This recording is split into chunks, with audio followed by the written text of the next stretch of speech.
Welcome to the 2021 version of the 5-minute webinar series, looking at the way the new and revised standards work. My name is Ken Gaines and I'm the Technical Advisor for the Digital and IT sector here at City and Guilds. This webinar will look at the requirement to put an apprentice through a standard and the elements that you are responsible for. The learner journey. The endpoint assessment, EPA, will now involve a project with a Q&A as one assessment method, and the other will be a professional discussion based on the portfolio. Most assessment plans require the apprentice to provide a project report to be submitted prior to the Q&A session, but some may also require the apprentice to do a presentation at the Q&A session itself. Your main responsibility is getting your apprentices to Gateway. To do this, you will need to agree what will be done by you and the employer, assess the training requirements of the apprentice, and create their individual on and off the job program. Creating the curriculum for the new and revised standards no longer relies on you trying to interpret ambiguous outcomes or a poorly written occupational brief. As part of the new way of presenting the standards to you, the assessment plan clearly shows what an apprentice must know and be able to do to achieve a pass or distinction in each assessment method. In the main, there are two assessment methods: a professional discussion supported by a portfolio of evidence, and a project with a Q&A session. Each has its own specific knowledge, skills and behaviours, KSBs, that need to be met. The apprentice needs to understand that there will be no compensation across assessment methods for any outcomes that have not been met in each. You, the employer and apprentice, need to be clear which assessment method is covered by which set of KSBs, and use this to help guide your apprentice into what they need to know to help them produce the portfolio for the professional discussion, but also what they need to know and be able to do in order to help them think about how they will handle a project.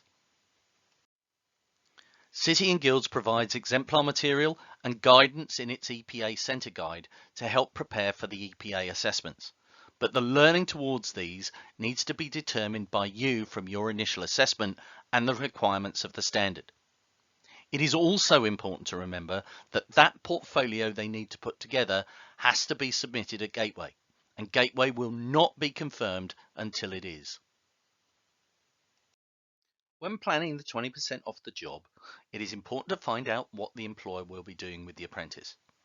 How will they structure their time in getting to know the organisation?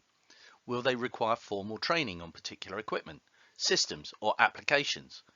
Will their supervisor, mentor or senior colleagues spend time with them showing them the ropes? Are they liable to have to spend time in other departments to understand their role and how it supports or works with those departments?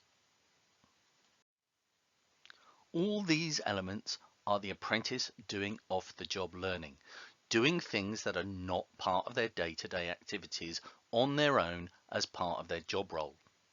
Even the work you do prior to Gateway around professional discussion or Q&A preparation, as well as report writing exercises, can contribute to 20% off the job. You may even set them some simple formative assessment activities to test their knowledge and skills. These things count. It is important to get them recording these activities, even if it is only 10 minutes. Every minute can count and makes it a lot easier to meet that 20% off the job target. As stated in the assessment plans, Gateway for the new and revised standards should only be actioned when the employer is sure that the apprentice is working at or above the level required by the standard. As employers may not know the standards intimately, your guidance on this issue and the thoughts of the apprentice themselves is invaluable. As mentioned, at Gateway you will be expected to upload the portfolio that will be used to guide the professional discussion. But some standards may also require a project summary that the independent assessor will have to approve. You will also need proof of their English and maths at the required level, as well as completing or signing a Gateway declaration and authentication documents. Your gateway submission will be confirmed or rejected within 3 days. An IEPA will be appointed, and if requested, your planning meeting will happen within 10 days, which will help set out the schedule for the project report submission, the Q&A session for the project, and the professional discussion session. The Q&A report and presentation where relevant needs to be with the IEPA 10 working days prior to the Q&A itself, unless otherwise agreed with the IEPA at the planning meeting. There is no particular order for the Q&A and professional discussion sessions. They may be scheduled one after the other as long as a reasonable break is held between the two. And it's made clear that this is your request at the time of gateway. 7 days after the final element is completed, the overall grade for the apprenticeship will be given in EPA Pro, and we will send all relevant information to ESFA to request the apprenticeship certificate that comes from IFA. 5 days after we have sent that request, your apprentice will receive their digital credential from us, and you will get final notification of the grade. Note the timings are indicative of how things are currently working. It may be shorter or slightly longer depending on the circumstances or requests that you, the employer or apprentice, make.